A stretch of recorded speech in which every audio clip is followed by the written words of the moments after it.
அடுத்ததாக மாநில கொள்கை பரப்பு செயலாளர் சாட்டை துரைமுருகன் அவர்கள்.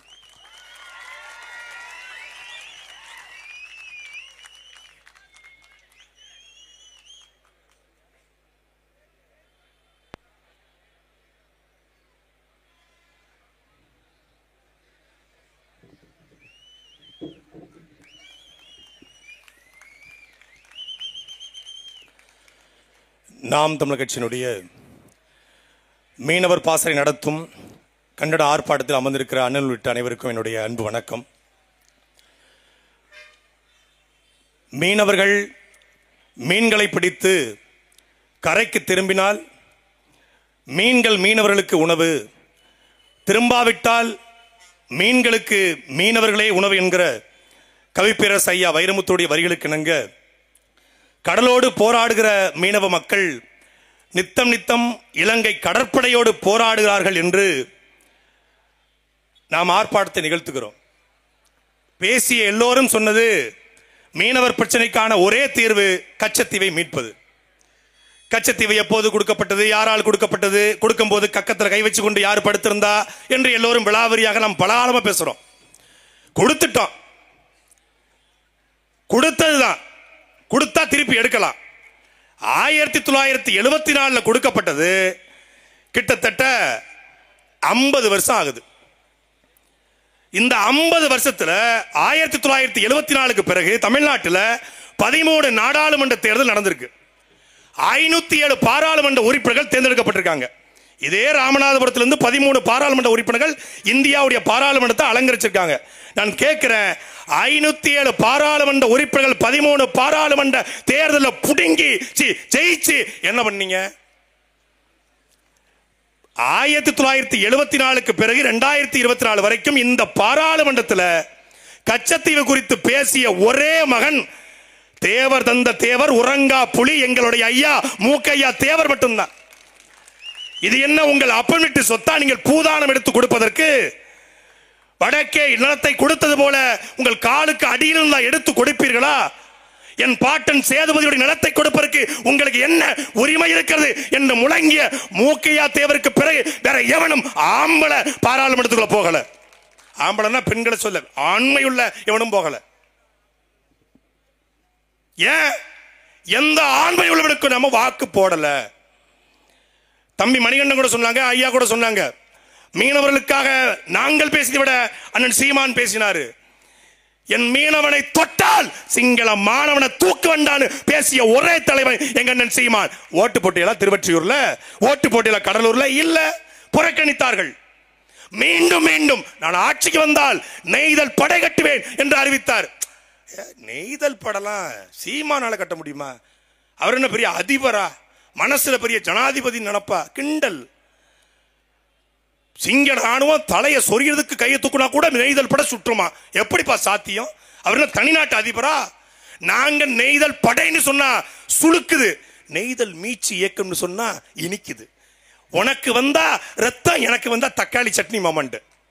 நெய்தல் மீட்சி இயக்கம் எங்க அண்ணன் கூட என்ன சொன்னாங்க, தம்பி இந்த நெய்தல் மீட்சி இயக்கம்ன்றாங்க, யார்கிட்ட மீட்க போறாங்க? யாரா கொடுத்தது? அவங்க தான் கொடுத்தது. எதை மீட்க போறாங்களா? பவள பாறைகளை, கடல் இருக்கக்கூடிய கடல் சால் உயிரினங்களை. ஏண்டா 800க்கு மேற்பட்ட மீனவன் செத்துருக்கான், அது உங்க கண்ணுக்கு தெரியல. வடிவேல் ஒரு படத்துல சொல்வாரு, ஏண்டா அங்க மாடு செத்துக்கு உங்க கண்ணுக்கு தெரியல, ஆடு செத்துக்கு உங்க கண்ணுக்கு தெரியல, மீன் செத்துக்கு உங்க கண்ணுக்கு தெரியல, இத்தனோண்டு ஈ செத்துக்கு உங்க கண்ணுக்கு தெரியலடா. இன்னைக்கு தமிழ்நாட்டுடைய முதலமைச்சர் ஐயா ஸ்டாலின் அவர்கள் தொகுதி மறுசீரமைப்பை கண்டித்து ஃபேர் டீ லிமிட்டேஷன் என்று அனைத்து கட்சிகள், அதாவது இந்தியா முழுக்கூடிய 7 மாநில தலைவர்களை அழைத்து கூட்டம் போடுறாங்க. தொகுதி விரிவாக்கத்துக்காக தமிழ்நாடு முதலமைச்சர் கூட்டம் போடுறாரு, இந்தியாவுடைய விரிவாக்கத்திற்காக எங்கள் சீமான் கூட்டம் போட்டுட்டு இருக்காரு. இந்திய விரிவாக்கம் என்றால் கச்சத்தீவை மீட்டு இந்தியாவோடு இணைக்கிற இந்திய விரிவாக்கத்திற்காக, இந்தியாவின் எல்லை விரிவாக்கத்துக்கான கூட்டம் இது. நீ பெரியாளா, நாங்க பெரியாளா? முல்லை பெரியாறுல தண்ணி தெரியல, அது உங்க கண்ணுக்கு தெரியல. பக்கத்துல இருக்க பினராயி விஜயன் ஹெட்செட் போட்டு கொடுத்து நீங்க பேசுறத மலையாளத்துல டிரான்ஸ்லேட் பண்ணீங்களே, அப்படி மலையாளத்துல என்ற சேட்டா கேரளாண்ட தண்ணி கொஞ்சம் கொடுக்கலோ அப்படின்னு பேச வேண்டியதானே? கொஞ்சம் தண்ணி தெரியவேலோன்னு பேச வேண்டியதானே? அங்கே டி.கே. சிவகுமார் வந்திருக்காரு, டி.கே. சிவக்குமார்ட்ட தொகுதி விரிவாகத்திற்கு சிகப்பு கம்பளம் வரவேற்பு கொடுத்து ஏர்போர்ட்ல துப்பாக்கி அந்த காவலரை வைத்து டி.கே. சிவக்குமாரை அழைத்து வந்த தமிழ்நாடு முதலமைச்சர் மரியாதைக்குரிய அப்பா. தப்பா பேசாதீங்க அப்பா. கொஞ்சம் டி.கே. சிவக்குமார்ட்ட நீங்க உண்மையிலேயே சோத்துல உப்பு போட்டு சாப்பிடுறதா இருந்தா, தூத்துக்குடி உப்பு போட்டு சாப்பிடுறதா இருந்தா, காவிரில தண்ணி கொஞ்சம் தாங்கன்னு கேளுங்களேன்.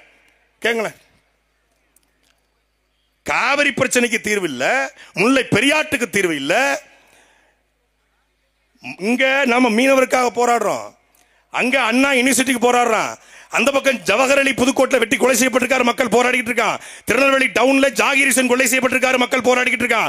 நாடு முழுக்க பாலியல் வன்கொடுமைகள் மக்கள் போராடிட்டு இருக்கான். ஜாக்டோ ஜியோ ஆசிரியர் பெருமக்கள் போராடிட்டு இருக்கான். மீனவ கூட்டம் போராடுது, மாணவ கூட்டம் போராடுது, மின்சார ஊழியர்கள் போர்மேன் போராடிட்டு இருக்கான். 2013 டெட் தேர்வு எழுதிய ஆசிரியர் போராடுறான். நாடு முழுக்க போராட்டம். அவரே சொல்றாரு 1 லட்சம் போராட்டத்துக்கு நாங்க அனுமதி கொடுத்திருக்கோம், இதுதான் எங்களுடைய ஜனநாயகம். திருப்பி அவரே சொல்றாரு சாலை எங்கும் சென்ற ஆக சாலைகள் எல்லாம் சென்ற எல்லா சாலைகள்லயும் மக்களுடைய கைகளில் படுக்கள் இல்ல, மக்களுடைய முகத்துல மகிழ்ச்சி இருக்கிறது. மக்களின் கையில் மனுக்கள் இல்லையா, மகிழ்ச்சி இருக்குது. அப்ப இது என்னது? Hello mister excuse me Gunasekaran Sun TV, கொஞ்சம் ஜூம் பண்ணி ஐயாவுக்கு போட்டு காட்டுங்க. Hello mister Thanthi TV Hariharan please excuse me Karthigai Selvan news 18 Tamil Nadu, கொஞ்சம் ஜூம் பண்ணி கொண்டு போய் காட்டுங்க. காட்டுங்க கொஞ்சம். எதுவுமே தெரியலங்க. ஏன் தெரியலன்னு கேட்டா அவரே சொல்றாரு. ஆனா பாருங்களேன், திமுக காரங்கள மாதிரி பொழைக்க தெரிஞ்ச உலகத்துல கிடையாது. தெரிஞ்சிருச்சு. சீமான் ஒரு வழக்கா கணக்கா போறாப்புல. இதுவரைக்கும் சாதியாக தெரிந்து கொண்டிருந்த தமிழ் சமூகத்தை இணைத்துக் கொண்டிருக்கிறார். இதுவரைக்கும் 13 அமைப்பு வந்திருக்கு. இன்னும் ஓராண்டு காலத்தில் ஒட்டுமொத்த தமிழ் அமைப்புகளையும் ஒருங்கிணைச்சிருவாரு. ஒரு பெரிய தமிழ் தேசிய கூட்டம் எழுந்துகிட்டு இருக்கு. 2026 பிறகு நம்ம பொழைக்க முடியாது, இந்த வண்டியை உருட்ட முடியாது தெரிஞ்ச உடனே எனக்கு போட்டியா யூடியூப் சேனல் தொடங்கிட்டாங்க. அண்ணா பாத்தீங்களா, கிரீன் மேட்டை போட்டுக்கிட்டு ஸ்டாலின் ஒரு கண்ணாடி அகடா எட்ட சொல்ற அப்படிடா எட்ட கேள்வி பதில் நல்லா இருக்கியா, இந்த பொழப்பு நல்லா இருக்கு ஐயா, நல்ல ரெவென்யூ வருமியா.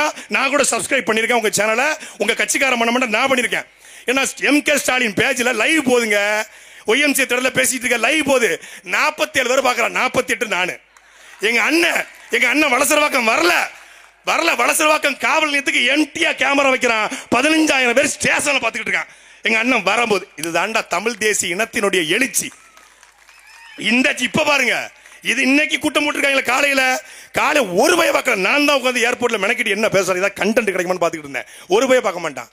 ஆனா இப்போ எல்லா தொலைக்காட்சியிலும் காட்ட மறுத்தாலும் வலையொலிகள் வாயிலாக லட்சக்கணக்கான மக்கள் உலகமுழுக்க அண்ணன் சீமான் என்ன பேசுகிறார் என்று பார்க்கிறார்கள். ஒரு முக்கியமான பிரச்சனை, ஆண்டு ஒன்றுக்கு 7,000 கோடி தமிழ்நாட்டில் இருந்து மட்டும் அந்நிய செலாவணியை ஈட்டி கொடுக்கிற மீனவ சமூகம். இந்தியாவில் கிட்டத்தட்ட 7 லட்சம் டன் மீன்கள் பிடிக்கப்படுகிறது. அதில் அதிகமாக தமிழ்நாட்டில் இருந்து 1,10,000 டன் மீன்கள் இந்தியாவிலிருந்து பிடித்து வெளிநாடுகளுக்கு ஏற்றுமதி செய்யப்படுகிறது. கவிப்பேரசு வைரமுத்து சொல்வார், பூமத்திய ரேகையின் மையக்கோடு பற்றி சென்றவர்கள் ஆனால் வறுமை கோட்டுக்கு கீழே வாழக்கூடியவர்கள் எங்கள் மீனவர்கள் என்று. மீனவர்களுடைய வாழ்வாதாரம் இன்று நடுத்தெருவில் நிற்கிறது. ஒரு பக்கம் சாராயம், ஒரு பக்கம் இலங்கை கடற்படை, இன்னொரு பக்கம் தனியார் முதலாளியுடைய டாடா போன்ற ரிலையன்ஸ் போன்ற பிஷிங் போற்றி வைத்து மொத்த மீன்களையும் அள்ளி கொண்டு செல்கிறான். மீன் தொழில் இன்றைக்கு நடுத்தருக்கு வந்துவிட்டது. என்பதற்குரிய மக்களே, நேரடியாக 40,000 பேருக்கும் மறைமுகமாக 4 லட்சம் பேருக்கும் வேலை வாய்ப்பை தரக்கூடிய 7,000 கோடி அந்நிய செலாவணியை ஈட்டுக் கொடுக்கக்கூடிய ஒரு தொழிலை இவன் பாதுகாக்க தவறி அந்த தொழிலிருந்து எங்களை அப்புறப்படுத்த நிற்கிறான். அதுக்குத்தான் நான் சீமான் சொன்னாரு, நான் வருவேன். முன்னாடி சொன்னாங்க வந்தா செய்வாரு. 2026 நான் சீமான் வர்றாரு. நெய்தல் படை கட்டுறோம். யாரை வச்சு கட்டுவ? படை பயிற்சி எடுக்காம கட்ட முடியுமா? யாரு மீனவனா? யாரு மீன் பிடிக்க நினைச்சிட்டு இருக்காங்க? மீனவனா வலைய போட்டு மீன் பிடிக்கிற மீனவனா? வாழை மீன், வஞ்ச மீன், கெழுந்த மீன், கெளுத்தி மீன், இறால் விற்கிற மீனவனா? இது அன்பிற்குரிய மக்களே, உலகத்திலேயே முதல் கப்பலை கட்டி கிரேக்கத்திற்கு முத்துக்களையும் பவளங்களையும் ஏற்றுமதி செய்த பாண்டிய மன்னனுடைய வாரிசுகள் எங்கள் மீனவர்கள். அதாவது வணிக கப்பல், உலகத்தின் முதல் போர்படை கப்பல் படையை கட்டிய ராஜேந்திர சோழனுடைய படை தளபதிகள் எங்கள் மீனவர்கள். கடல்ல எந்த இடத்துல என்ன நடக்கும், இந்த நாட்டில இருந்து அங்க போறதுக்கு இப்ப என்ன ஜிபிஎஸ் கருவி, ஜிபிஆர்எஸ் எல்லாம் வந்துச்சு. இதெல்லாம் வர்றதுக்கு 5000 வருஷத்துக்கு முன்னாடியே இந்த கடலை கட்டாந்தரை போல பயன்படுத்தியவர்கள் எங்கள் மீனவர்கள். அவனுக்கு மரபணுவுக்குள்ளே வீரம் இருக்கு. எப்படி அண்ணன் சீமானுடைய மரபணுக்குள்ள எங்களுடைய மரபணுக்குள்ள வீரம் இருக்கிறதோ அப்படி மீனவனுடைய மரபணுவுக்குள்ள வீரம் இருக்கு. மீனவனை தூக்கி கொடுத்தா துப்பாக்கிய தன்னால அவன் சுடுவான். ஏன்னா அது வாழேந்திய கை, வேலேந்திய கை. அதுக்கு துப்பாக்கி எப்படி சுடணும்னு தெரியும். சுட தெரியலையா, சுட சொல்லிக் கொடுக்க ஆட்கள் பத்திரமாக அங்கங்க இருக்காங்க. ஏன்னா AK-74 வரை பயன்படுத்திய கூட்டத்தினுடைய ஆட்கள் நாம. அதனால அதை பத்தி கவலைப்பட தேவையில்லை. மீனவன் தலையில இங்கு இலங்கை சிங்கள ராணுவம் தலையில பேனை சொறிவதற்கு தலையை கையை தூக்கினால் கூட சுடுவதற்கு உத்தரவக்கூடிய ஒரு தலைவன் வரணும். இளந்தாமரை மாநாடு நடத்தி 54 இன்ச்சு மார்பை காட்டி ஐயா அவர்கள் சொன்னாங்க, குஜராத்திய மீனவர்கள் பாகிஸ்தானுடைய ராணுவத்தால் சுட்டுக் கொலை செய்யப்படுகிறார்கள், தமிழ்நாட்டினுடைய மீனவர்கள் இலங்கை கடற்படையால் சுட்டுக் கொலை செய்யப்படுகிறார்கள். ஒரு ஆண்மையற்ற காங்கிரஸ் அரசு ஆண்டு கொண்டிருக்கிறது. எப்ப 2013 திருச்சியில மாநாடு போட்டு மரியாதைக்குரிய பாரத பிரதமர் 54 இன்ச்சு இப்ப கொஞ்சம் சுருங்கி 33 இன்ச்சா மாறிடுச்சு. நான் வந்தா இலங்கை மீனவர்கள், தமிழ்நாட்டு மீனவர்கள் பாதுகாக்கப்படுவார்கள் என்று சொன்னார். வந்து கிட்டத்தட்ட 11 வருஷம் ஆச்சு. 3வது ஆட்சி அமைச்சிட்டாங்க. என்னாச்சு, இவங்க ஆட்சிக்கு வந்தவரும் சுட்டுக் கொள்றான். ஏன்னா நோக்கம் கிடையாது. அவன் தமிழ் மீனவன் பாக்குறான், தமிழன்னு பாக்குறான். இந்திய மீனவனாக எழுதுவதும் கிடையாது, கருதுவதும் கிடையாது. அப்ப அதுக்கு யார் தேவை? ஒரு தமிழன் தேவை. உணர்வோடு ரத்தத்தோடு கலந்த ஒரு தமிழன். அண்ணன் அலங்காரம் சொன்னாங்கல்ல, அண்ணன் சீமான் வந்து பேசுறதை பார்த்துட்டு இது குடும்பம் அப்படின்னு. நாம் தமிழர் கட்சியில இருக்கக்கூடிய ஒவ்வொருத்தரையும் அண்ணன் தம்பியாக, மாமா மச்சாலாக, அக்கா தங்கச்சியாக பார்க்கிற ஒரே தலைவன் அண்ணன் சீமான் மட்டும்தான். நீ எந்த தலைவன் எடுத்துக்கோங்க, எந்த தலைவனையும் அண்ணனு கூப்பிட சொல்லுங்க. ஸ்டாலின் மறுநாளே சீட்டுக்காளி. இல்ல மாமானு கூப்பிடுங்களேன். இப்ப அண்ணனு கூப்பிட, அப்பான்னு கூப்பிட. அவரு ஒரு வீடியோ மீம் கூட போட்டிருந்தாங்க, நான் அப்பான்னு கூப்பிட சொன்ன தப்பா போச்சு, அப்பா எப்பப்பா சொத்தை பிரிச்சு தருவேன்னு கேட்கறாங்க. எந்த அப்பன் பிள்ளைகளை குடிக்க வைப்பான்? 1000 கோடி ரூபாய் டாஸ்மாக்ல ஊழலுங்க. எதற்குமே வழக்கு தொடுக்காத இந்த தமிழ்நாடு அரசு அவசரமா உயர்நீதிமன்றத்தில் வழக்கு போடுது. நான் கூட ஊழலே பண்ணலன்னு சொல்லி வழக்கு போட போறேன்னு பார்த்தா எதுக்கு நம்ம வழக்கு?